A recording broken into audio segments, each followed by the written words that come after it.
আমাদের এক বাংলাদেশি আফা অনলাইনে পাকিস্তানি কাপড়ের কথা কয়া কয়া বাংলাদেশ গুলিস্তানের কাপড় মানুষের কাছে বিক্রি করে।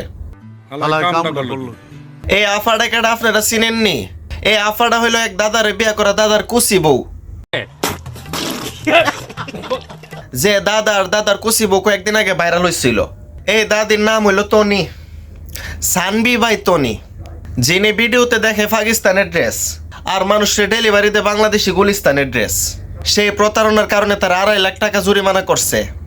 খতম, bye bye, tata, good bye, Gaya. আমি চিন্তা করতেছি দাদি কত বড় বিজনেসম্যান। সে হইলো বাটপারি বিজনেসম্যানের মধ্যে বাংলাদেশে 1 নাম্বার।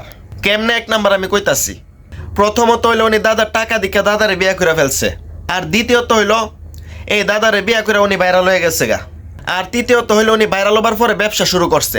সে ব্যবসার মধ্যে প্রতারণা করছে। পাকিস্তানের কাপড়ের কথা কয়ে গুলিস্তানের কাপড় বিক্রি করে। তাইলে চিন্তা করে দেখেন উনি কত লেভেলের বিজনেসম্যান। সরকারের কাছে আবেদন করে দাদিরে বাংলাদেশে প্রতারকের পুরস্কার দেওয়া হোক। এই দাদি যখন অনলাইনে কাপড় ব্যস্ত হয়তো তখন তো আমি বুঝতামই না উনি যে কাপড় বেচে। উনি যে অনলাইনে এসে এমনি এইটার দাম এত এইটার দাম এত এই কথা কত, তখন তো আমি মনে করছিলাম উনি উনারে ব্যস্ত আছে। পরে আস্তে আস্তে বুঝলাম না উনি ওনারে ব্যস্ত আছে না, উনি কাপড় ব্যস্ত আছে। উনি সেই কাপড় ফইরা সেই কাপড়ের দাম বলতাছে।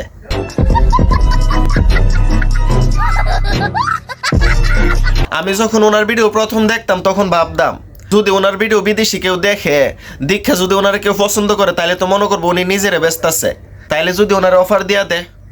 আসলে উনি কাপড় ব্যস্ত।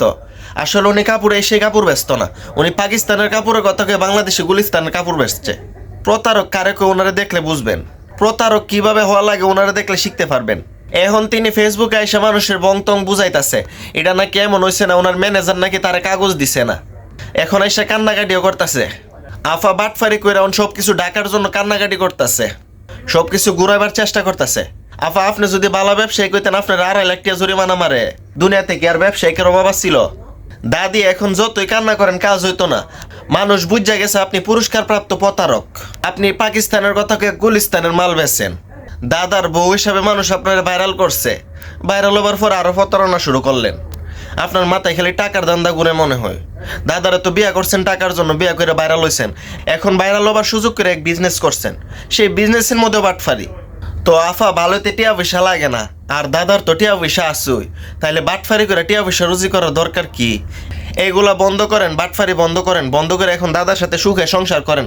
দাদার তো কিছু টিয়া পয়সা আছে মনে হয়। প্রতারণা করে টাকা পয়সা রুজি করা বন্ধ করেন। তো আজকের মতো বিদায়, এই বিদায় শেষ বিদায় না, আবার দেখা হবে।